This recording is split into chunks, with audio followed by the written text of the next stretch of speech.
হাসির রাজা, জ্ঞানের রাজা, রসিক রাজা। এবারে জন্মদিনে বড়ি বেগমকে চমকে দেওয়ার একটা উপায় বার করেছি। উজির, বলো তো দেখি কি উপায়? নবাবের সাজিশের হদিশ পাওয়া আমার বুদ্ধিতে নামুমকিন। বেশক বহুত বড়িয়া কোনো মতলব আছে। এবারে বেগমের জন্মদিনে বিরাট একটা উৎসব করব। সারা দেশ থেকে মহান মহান অতিথিদের নিয়ে আসা হবে। দুনিয়ার সেরা সেরা খাবার, সেরা সেরা গাইয়ে, সেরা সেরা বাজিয়ে, সেরা সেরা নাচিয়ে রাতকে দিন করে দেবে এমন রোশনাই। রেস্ট নাই। কি বললে? বহুত বড়িয়া আপনার সোচ, লেকিন মাফ করবেন হুজুর, রাজকোষের অবস্থা খুবই খারাপ। উৎসব করার মতো তো রেস্ট নাই জাহাপানা। কোনো কথা শুনতে চাই না। আমি হলাম গিয়ে বাংলার নবাব। আমি আনন্দ হই হুল্লোড় করবো না তো কে আর করবে? একদম ঠিক জাহাপানা, কিন্তু কর বসিয়ে টাকা তোলো। সব কিছুতেই কর বসানো আছে জাহাপানা। হাসি কান্না ছাড়া আর কোনো কিছুতেই কর বসানো যে বাকি নেই। তার ওপরেই কর বসাও। হাসি কান্নার ওপর কর? না, শীতকাল আসছে, বসাও বসাও কর হাঁচির ওপর। হ্যাঁ, হাতির ওপর কর? বসাও। ওরকম মুখ করে আছো কেন? যদি না পারো তো বলে দাও, আমি অন্য উজির নিয়োগ করব। আমি আজই ঘোষণা করে দিচ্ছি, এবার থেকে হাতির ওপর কর দিতে হবে। হ্যাঁ, তো জানাব, এতে প্রজারা যদি ক্ষুব্ধ হয়? আরে বাবা, প্রজাদের কাজই তো মাঝে মাঝে ক্ষুব্ধ হওয়া। তা ঠিক হুজুর। আমাকে কদর করে এমন কিছু সন্ডা আছে, তাদেরকে কাজে লাগাতে হবে। বহুত খুব জাহাপানা। তাহলে হাঁচি গোনার লোকের ব্যবস্থা করে নি। ওই সন্ডারাই হাঁচি গুনবে। ওদের স্বেচ্ছাসেবক হিসেবে নিয়োগ করো। বহুত খুব জাহাপানা। সব জায়গায় লোক পাঠাতে শুরু করো। তবে কৃষ্ণনগরে বেছে বেছে লোক পাঠাবে। আর মনে রেখো, ওখানে গোপাল আছে।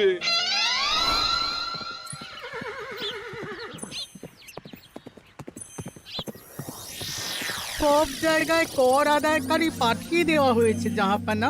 আপনার কথা মতো তাদের বলে দেওয়া হয়েছে যে আদায় হওয়া করের 10% তাদের বেতন হিসেবে দেওয়া হবে। সুতরাং কর আদায়ে কোনো ঢিলেমি হবে না। বহুত আচ্ছা, বহুত আচ্ছা।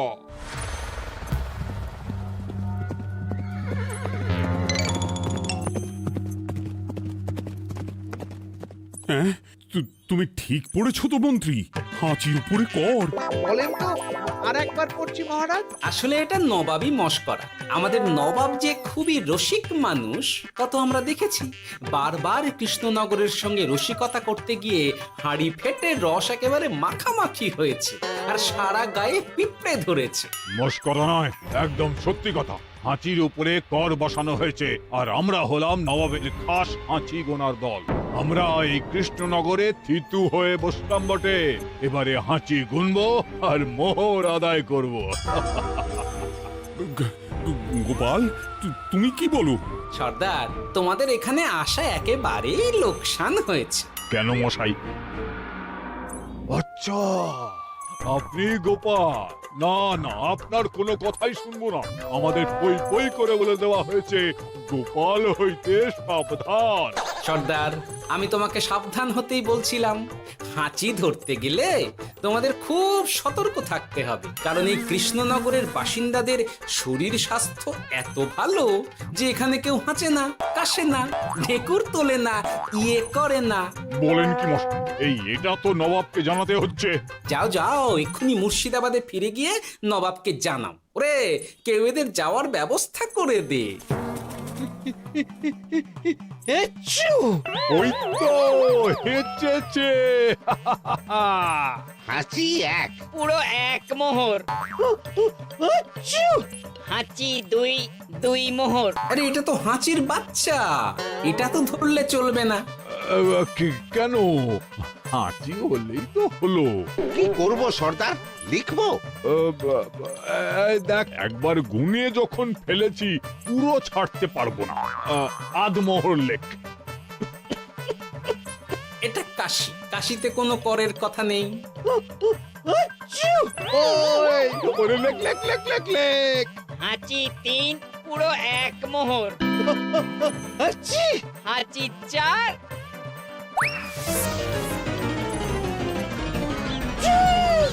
হাঁচি 5, লেখো।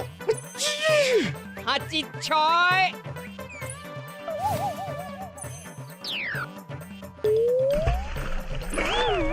যা, যা কি রে, শুনেছিলাম কৃষ্ণনগরের মন্ত্রীটা মাথা মোটা, প্রমাণ হয়ে গেল। জল থেকে উঠবে যখন ঠান্ডা লেগে হাঁচি তো আরো বাড়বে। জলে বুড়ুবুড়ি উঠছে, বেটা জলের তলায় তলায় হাঁটছে। হাঁচি 7, এখনো তো ফিরলো না, বেলা গড়িয়ে দুপুর হয়ে গেল। ভাববেন না রাজামশাই, আমরা যারা যারা এখানে এসেছি সবাই ধড়িবাজ লোক। মন্ত্রীর হাঁচি নিংড়ে নিয়ে ফিরবে। ছি ছি ছি ছি ছি ছি ছি ছি ছি। কি হলো গোপাল? আমরা কৃষ্ণনগরের প্রবাদ প্রতিম আতিথেয়তার অসম্মান করেছি মহারাজ। কেন, কিভাবে, কখন? এখন মহারাজ, এখন এনারা সেই সুদূর মুর্শিদাবাদ থেকে এসেছেন, আর আমরা এতক্ষণ শুধু অন্য কথাই বলে চলেছি, এনাদের আপ্যায়নের ব্যবস্থা করিনি। তাই তো। মহারাজ, আপনি ব্যস্ত হবেন না। এই কে আছো? শোনো, এদের রাজ অতিথিশালাতে থাকার বিশেষ ব্যবস্থা করো। এদের খাবার যাবে মহারাজের পাকশাল থেকে। এদের সব সুবিধে অসুবিধে দেখার জন্য দাস দাসী নিযুক্ত থাকবে। চলো হে চলো। আরে দাঁড়াও সর্দার, হ্যাঁ বলুন। তোমাদের তো আবার গোপালের কথা শোনা বারণ। আমার ব্যবস্থায় বোধহয় তোমরা থাকবে না। বাদ দিন তো, আসলে ভয় ছিল আপনার বুদ্ধিকে, আর ভয় নেই। কেমন আগু পিছু বিচার না করেই বলে ফেললেন এখানে কেউ হাঁচে না। বুঝে গেছি, আসলে গোপাল হলো গল্প। চলো হে চলো, ও বড্ড খিদে পেয়েছে। প্রহরী, এই সর্দারের দলের বাকি লোকগুলো এলে এদেরকেও অতিথিশালায় নিয়ে যেও। হ্যাঁ, আচ্ছা। এ কি গোপাল, এই রক্তচোষাগুলোর জন্য তুমি রাজনিবাস আর রাজভোগের ব্যবস্থা করে দিলে? গোপাল কার পক্ষে মহারাজ? এতক্ষণ গোপালের সব কাজ তো কৃষ্ণনগরের বিপক্ষে গেল। বটেই তো, আমি মনে মনে গণনা করে দেখলাম গোপালের শুল যোগ শুরু হয়েছে।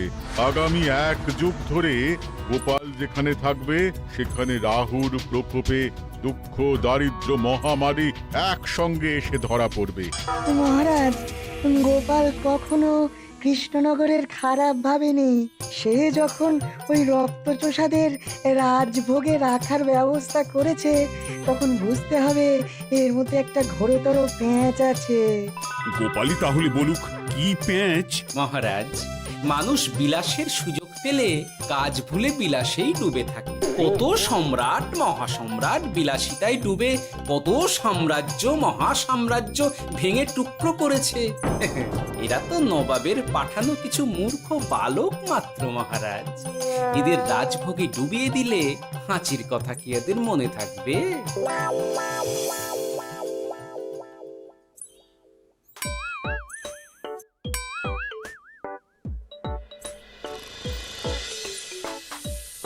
কি ব্যবস্থাপনা সব ঠিক আছে তো? হ্যাঁ হ্যাঁ, খাসা ব্যবস্থা হয়েছে। আপনারা আমাদের অতিথি বলে কথা, আরাম করুন।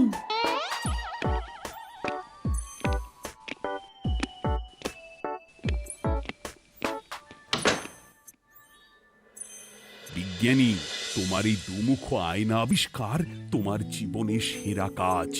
একদিক দিয়ে আয়না, অন্য দিক দিয়ে কাঁচ। কেউ জানতেই পারবে না যে তার উপর নজর রাখা হচ্ছে। অনবদ্য অনবদ্য। মহারাজের জয় হোক। কিন্তু মহারাজ, এই কৃতিত্বের মূল ভাগীদার আমাদের মন্ত্রী। তাই নাকি? হ্যাঁ মহারাজ, মন্ত্রীর দুমুখ কাজকর্ম দেখেই দুমুখ আয়নার কথা আমার মাথায় আসে। মুখ সামলে কথা বলো বিজ্ঞানী। ওরা শুনতে পাচ্ছে। যা চেঁচালেন 20 ইঞ্চির দেওয়াল ভেদ করে ওদিকে চলে যাবে কথা। এই কে যেন কাকে মুখ সামলে কথা বলতে বললো? ওই ওই বাইরে কেউ বলেছে। এই তোমরা সবাই শোনো, অতিথিদের যেন আদর যত্নের ত্রুটি না হয়। আমি আর যাই, কাল সকালে আসব, কেমন? গোপালকে নিয়ে নবাব আর উজির যেমন ভয় দেখিয়ে দিয়েছিল, গোপাল কিন্তু সেরকম নয়। এই তোরা কি বলিস? না না না না না না, গোপাল একটু ওই হাবা গোবা আছে দাদা। দেখো দেখি কেমন বুক পেতে দিয়েছে। এবার ওদেরই বুকে বসে ওদেরই দাড়ি ওপরাবো। গোপালের জবাব নেই, ঠিক সামলে দিল। মহারাজ, এই প্যাঁচটা আমার মাথাতেই এসেছিল, কিন্তু ওই যে নাকে মাছি ঢুকে গিয়েই সব বরবাদ হয়ে গেল। মহারাজ, এই পরিকল্পনা যদি মন্ত্রীর মাথাতে আগে এসে থাকে, তাহলে এদের মন্ত্রী আমার চেয়ে ভালো করে সামলাতে পারবেন মহারাজ। বটেই তো, এই দায়িত্ব আমি নিলাম মহারাজ।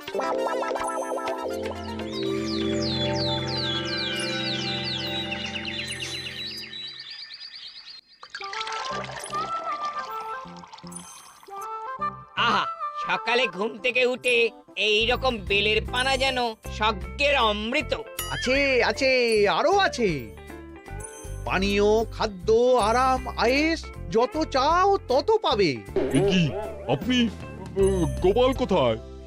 মহারাজ বিবেচনা করে দেখেছেন যে মহামান্য অতিথিদের পরিচর্যার ভার গোপালের মতো একজন ভাঁড়ের পক্ষে বহন করা সম্ভব নয়, তাই এই দায়িত্ব আমাকে দেওয়া হয়েছে। কিন্তু কোনো কিন্তু নেই সর্দার, আমি যে খানা পিনা নাচা গানা আমোদ আহ্লাদের ব্যবস্থা করেছি দেখে তুমি চমকে যাবে।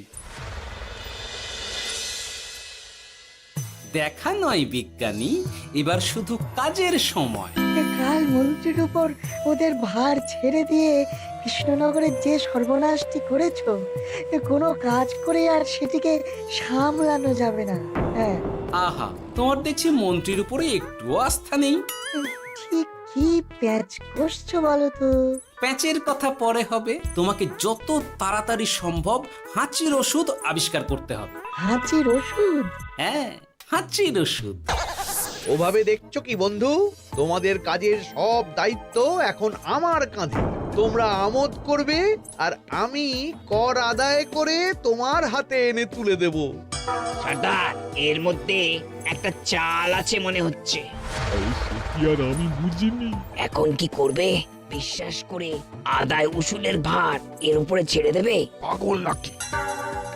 মন্ত্রী মশাই, বলো বন্ধু। বলছিলাম আর দেরিতে কাজ কি?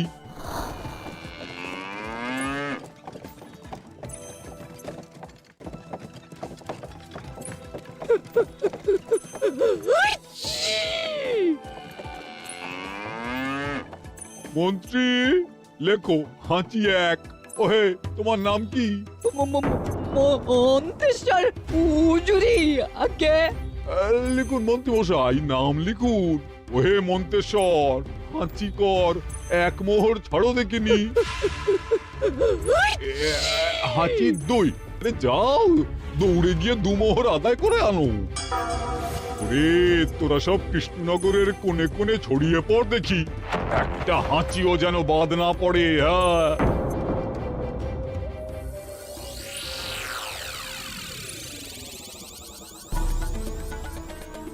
এটা হুজুরে আলাক বর্ধমান, খাম্বাত এবং কৃষ্ণনগর থেকে। চমৎকার চমৎকার। তাহলে গোপাল কিছু করতে পারেনি, আমাদের যুব শক্তি কৃষ্ণনগরকে পুরো নিংড়ে নিয়ে আসছে। মহারাজ কৃষ্ণচন্দ্রের একটা আবেদন আছে জানাব। এই হাঁচি করের 30% যদি ওই রাজ্যকে দেওয়া যায়, তাহলে আদায় উসুল আরো ভালো হবে। ওরা বলেছে যে আপনি যদি 30% দেন, তাহলে কর আদায় একেবারে জান লড়িয়ে দেবে। মঞ্জুর মঞ্জুর। আর একটা আর্জি আছে হুজুর, কৃষ্ণচন্দ্র কদিন বাদে নবাবকে কৃষ্ণনগরে আমন্ত্রণ জানিয়েছে। কেন? কৃষ্ণনগরের নবাব এবং তার উন্নয়ন উপলক্ষে এক মহোৎসব হবে। সেই সঙ্গে শহরে থাকা ইংরেজদের কাছেও নবাবের সৈন্য বলের এবং নবাব ও কৃষ্ণনগরের মধ্যে পারস্পরিক ভ্রাতৃত্বের সম্পর্কের বার্তাও পৌঁছে দেয়া যাবে। নবাবের অধীনস্থ রাজারা নবাবের শত্রু, এই রকম একটা ধারণা থেকে ইংরেজরা ইদানিং বেপরোয়া হয়ে উঠেছে, তাতে লাগাম উঠবে। বহুত খুব, মঞ্জুর মঞ্জুর মঞ্জুর।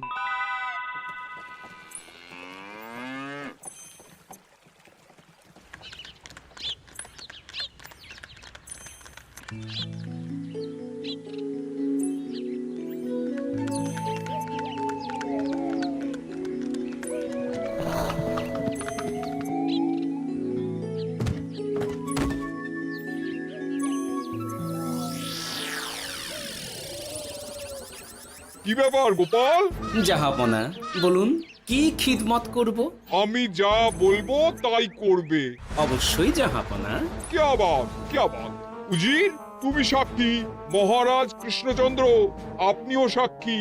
গোপাল আমাকে কথা দিয়েছে আমি যা চাইবো তাই করবে। গোপাল, তুমি আমার সঙ্গে মুর্শিদাবাদ যাবে। এখন থেকে আমার দরবারের বিদূষক হিসেবে থাকবে, কেমন? ওরে ওরে ওরে ওরে ওরে, তোরা বাজনা বাজা। এখন থেকে গোপাল আর কৃষ্ণনগরের নয়, গোপাল মুর্শিদাবাদের। চলছে বাজা।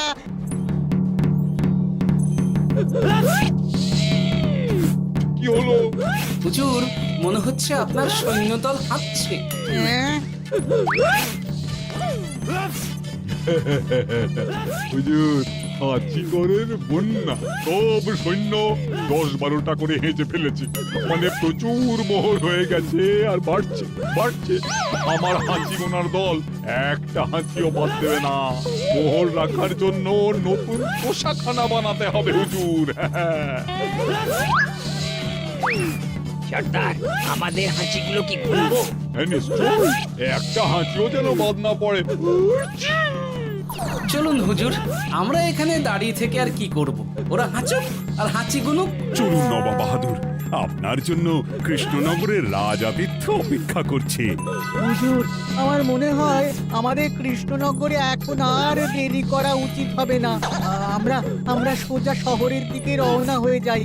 শহরের ইংরেজদের শিক্ষা দিয়ে ফেরার পথে আমরা কৃষ্ণনগরের আতিথ্য গ্রহণ করব।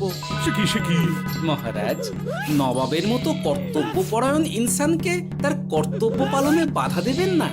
আমরা ওনার শহর থেকে ফেরার অপেক্ষায় থাকব। ঠিক, আমার এক্ষুনি শহরে যাওয়ার দরকার। ইংরেজরা সব নিয়ম কানুন ভেঙে চুরে যা ইচ্ছে তাই করতে আরম্ভ করেছে। বুঝি, সৈন্যদের ডাক দাও, চলো রওনা হই। কিন্তু জাহাপনা, আপনার সৈন্যদের থেকে পাওনা মোহরগুলো এতক্ষণে যা হেঁচেছে, লাখখানেক মোহর তো হয়েই গেছে। ওটা আমরা নিজেদের মধ্যে বুঝে নেব। কিন্তু ওই করের 30% যে কৃষ্ণনগরের পাওনা। পেয়ে যাবে। শহর থেকে ফিরি। আরেকটা কথা, হাঁচিকর ব্যবস্থা এখন থেকে উঠে গেল।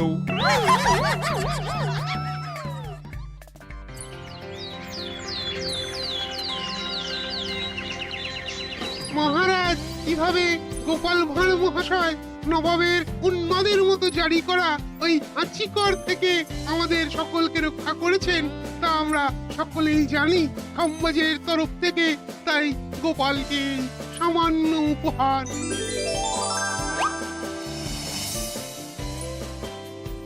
ওহ গোপাল, সত্যি তোমার জবাব নেই।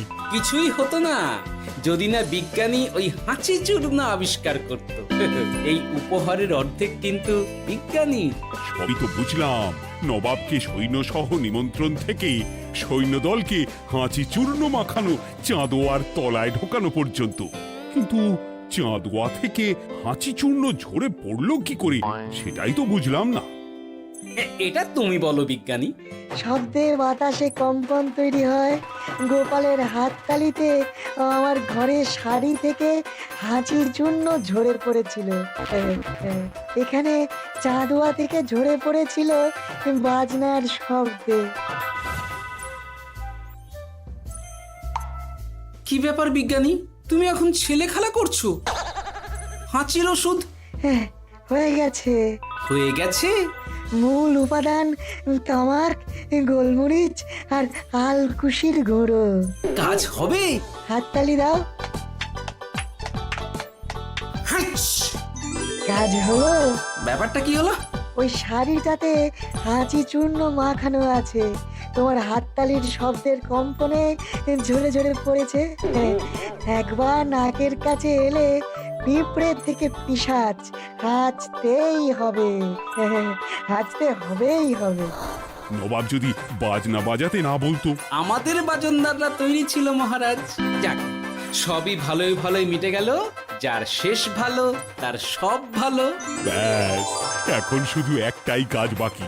নবাবের কাছ থেকে করের 30% বাবদ পাওনা মোহর মুর্শিদাবাদে গিয়ে নবাবের কাছ থেকে তুমি নিয়ে আসবে। আচ্ছা মহারাজ। হাসির রাজা জ্ঞানের রাজা রসিক রাজা